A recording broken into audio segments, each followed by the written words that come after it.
बिस्मिल्लाहिर्रहमानिर्रहीम। अस्सलाम वालेकुम। Welcome back to Savir's kitchen. कैसे हैं आप सब लोग।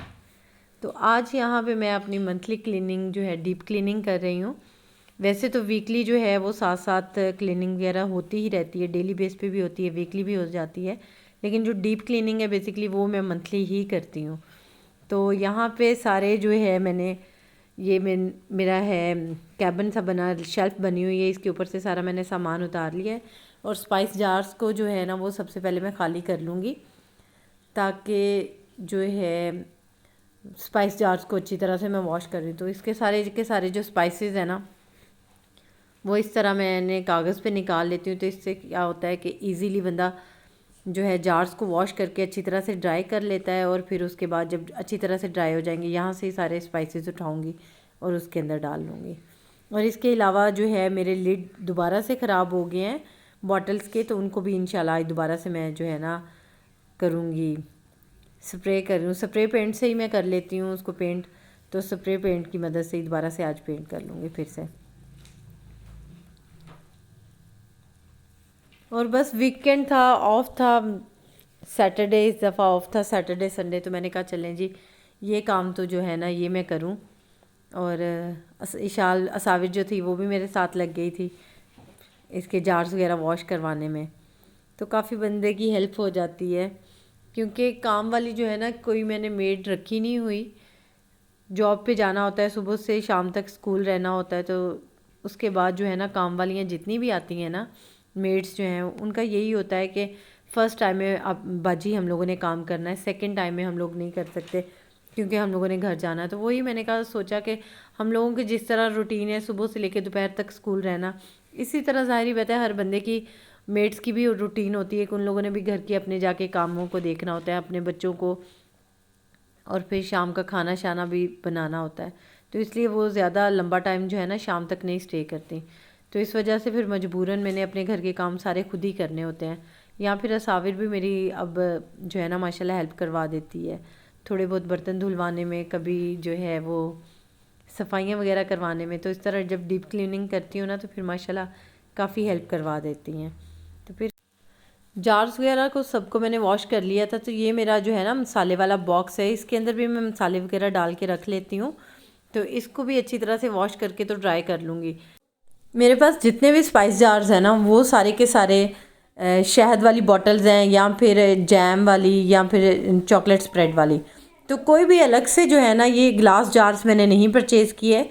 और ये इसी तरह DIY करके कि मतलब जिस तरह प्रोडक्ट ख़त्म होता है कोई भी, तो उसको बॉटल को वॉश किया और चलें जी मैंने उसको उसके अंदर स्पाइसेस डाल लिए। और बस ये है कि वो एक अच्छी कलेक्शन मेरे पास इकट्ठी हो गई है, तो आराम से मैंने उनके ऊपर स्प्रे पेंट करके, किसी भी एक कलर का आप गोल्डन ले लें, ब्लैक ले लें, जो भी आपको कलर स्प्रे अच्छा लगता है तो वो स्प्रे करके तो बड़े अच्छे से उनकी जो है ना एक कंप्लीट रेंज मेरे पास बन गई है। ये एक मेरे पास गोल्डन काफ़ी ज़्यादा जार्स हैं, 3-4 जार्स हैं शहद वाले। तो वो मैं बड़ा अच्छा सा उनका गोल्डन लिड अच्छा लगता है, तो वो मैंने वैसे के वैसे गोल्डन ही रहने दिए हैं। अब यहाँ पे मैं एक क्लीनिंग एजेंट बना रही हूँ। तो सबसे पहले इसके अंदर मैंने बेकिंग पाउडर या बेकिंग सोडा, जो खाने वाला सोडा होता है ना, वो लिया, उसमें थोड़ा सा विनेगर डाला है, थोड़ा सा पानी डाला है, और साथ में इसमें मैंने सर्फ डाला है। आप लोग चाहें अगर आपके पास लिक्विड है, लेमन मैक्स लिक्विड या कोई सा भी लिक्विड जो है डिश वॉश लिक्विड, तो आप वो इसमें डाल सकते हैं और बस उससे बर्तन वॉश करें। अब ये इसके ऊपर ना ऑयल की बहुत ज़्यादा चिकनाई लगी हुई थी। ऑयल बॉटल है मेरी, ये वैसे किसी और चीज़ से साफ़ नहीं होता, लेकिन जब भी मैं इस तरह इसको मैंने अच्छे से क्लीन करना होता है ना, तो ये वाला मिक्सचर इसके ऊपर मैं लगा देती हूँ और फिर उसके बाद इससे वॉश करती हूँ, तो बहुत अच्छा नीट एंड क्लीन ये हो जाता है। ऑयल आपको पता ही है कि ऑयल जो है ना वो चीज़ों के ऊपर जम जाता है, आसानी से नहीं उतरता। तो ये वाला जो है ना, अगर आप मिक्सचर बना के जब भी आपने क्लीनिंग वगैरह करनी हो तो इस मिक्सचर से साफ़ करें तो बड़ी इजीली साफ़ हो जाएंगी। चूल्हों को भी मैंने इसी मिक्सचर से साफ़ किया था। और जो है अब ये वाला जो है चूल्हा, इसको भी मैंने अच्छी तरह से साफ़ कर लिया। इसको वैसे भी लोहे का है तो जंग बहुत ज़्यादा जल्दी लग जाता है, क्योंकि पेंट इसका उतर गया है। तो लगा के इसको मैंने ये मिक्सचर रख दिया था, और माशाल्लाह थोड़ी देर, कोई 10 मिनट के बाद मैंने इसको वॉश किया तो बड़ी अच्छे से ये देखे साफ़ हो गया था। फुल जो है ये शाइन करना शुरू हो गया है। इसको मेरा दिल करता है कि मैं इसको भी ना पेंट कर लूँ, लेकिन अब मुझे समझ नहीं आ रही किसको मैं स्प्रे पेंट करूँ या दूसरे वाला करूँ। मुझे ये है कि पेंट ऐसा ना हो कि मैं पेंट करूँ और ये दोबारा से उतर जाए। तो ये इंशाल्लाह थोड़ा सा मैं इस पर रिसर्च करूँगी। तो इसको फर्दर मैंने इस चूल्हे को यूज़ किया तो इंशाल्लाह इसको भी मैं ना पेंट करने की कोशिश करूँगी। और यहाँ पे ये वाला मेरा जो है ना साइड कॉर्नर रैक है, तो इसको भी मैंने क्लीन कर लिया था। पहले तो इस कॉर्नर रैक को मैं ना शेल्फ़ के ऊपर ही रखती थी। अब इंशाल्लाह मैं इसको वॉल पे हैंग करूँगी तो आपको दिखाऊंगी। अब यहाँ पे सारे के सारे लिड मैंने इकट्ठे किए थे। आपको पता ही है कि मैंने आप लोगों के साथ पहले भी ये शेयर किया था। इन लिड्स को मैंने पहले भी एक दफ़ा जो है ना स्प्रे पेंट किया था, लेकिन अब सारा पेंट उतर गया था तो मैंने इनको दोबारा से छत पे जाके स्प्रे पेंट कर लिया था। तो छत पे जाके पेंट करने का फ़ायदा ये होता है कि इसकी किसी किस्म की जो स्मेल है ना वो घर से नहीं आती। मुझे पेंट की स्मेल बहुत ही ज़्यादा बुरी लगती है, तो इसलिए छत पे ही जाके मैंने जो है ना इसको पेंट करके तो उधर ही रख दिया था तकरीबन 1-1.5 घंटे के लिए। और यहाँ पे मेरी जो बॉटल्स थी वो कम्प्लीटली ड्राई हो चुकी थी और इनके अंदर जो है ना आप देखिए कितने इजीली ये सारे के सारे मैंने स्पाइसेस डाल ली हैं सिर्फ इसको पेपर के ऊपर डालने की वजह से। अगर इसको मैंने किसी प्लेट वगैरह के अंदर रखा होता ना, एक तो मेरे पास प्लेट्स जो थी वो बहुत ज़्यादा मुझे उनकी ज़रूरत पड़नी थी, स्पेस बहुत ज़्यादा चाहिए होनी थी और फिर गिर भी सकते थे। लेकिन ये पेपर के ऊपर डालने की वजह से ना बड़े इजीली जो है ना मैंने इसके अंदर बॉटल्स के अंदर जो है ना अपने सारे स्पाइसेस डाल लिए हैं।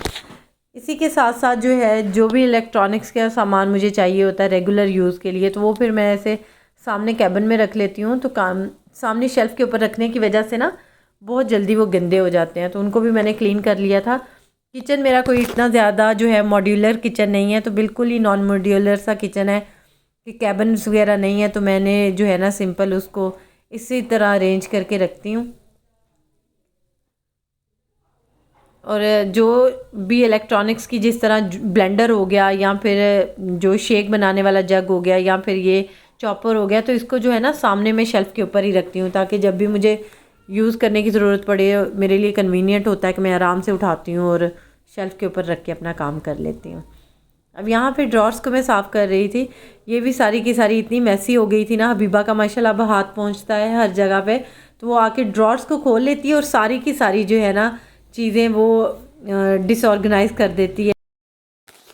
ओके खैर जी, ये वाला बॉक्स जो था ना ये एक शू बॉक्स मैंने ले लिया, तो इसको सारे के सारे मेरे जितने भी बेकिंग आइटम्स थे ना वो इनके अंदर इस बॉक्स के अंदर मैंने रख के तो आराम से ये नीचे वाले बॉक्स ड्रॉर के अंदर मैंने रख लिया। ये नीचे वाला ड्रॉर थोड़ा सा ना बंद सख्ती से होता है, सीलन सी इसमें आ गई है तो बड़ा मुश्किल से बंद होता है, तो खुलता बड़ी मुश्किल से है, बंद तो इजीली हो ही जाता है।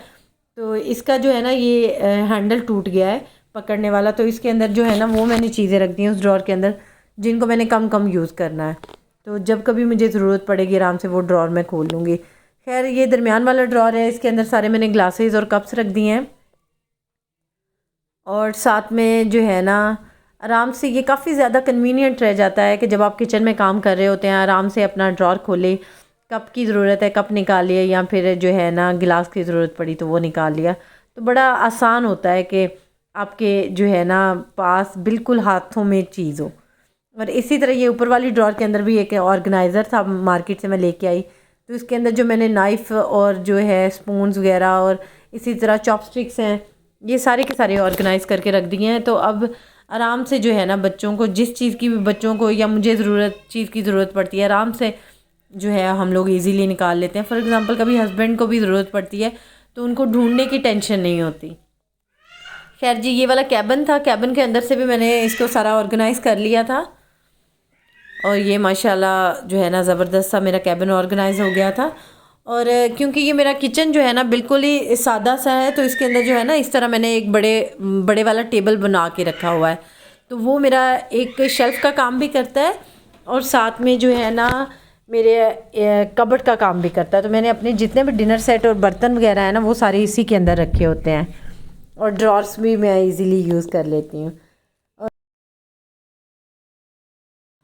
यहाँ पे एक चीज़ मैंने आप लोगों के साथ और शेयर करनी थी, सेकंड वाले ड्रॉर के अंदर ना मैं पहले वैसे ही ग्लासेस और कप्स रखे थे, लेकिन अब मैंने क्या किया है कि इसमें टॉवल बिछा के ना तो दोबारा से मैंने टॉवल बिछा के तो फिर रखे हैं ताकि कभी जो है ग्लास बच्चे डायरेक्ट रखते भी हैं तो पानी की किसी किस्म की कोई स्पिलेज जो है ना वो डायरेक्ट मेरे ड्रॉर की जो है उस गत्ते के ऊपर ना हो, क्योंकि आपको पता ही है कि बहुत जल्दी इसके अंदर जो है ना सीलन आ जाती है और सारे का सारे ड्रॉर्स ख़राब हो जाते हैं। और यहाँ पे ये देखें, ये सारी की सारी मेरे वो वाले प्रोडक्ट्स हैं जिनको मैंने बहुत ही रेयर यूज़ करना है।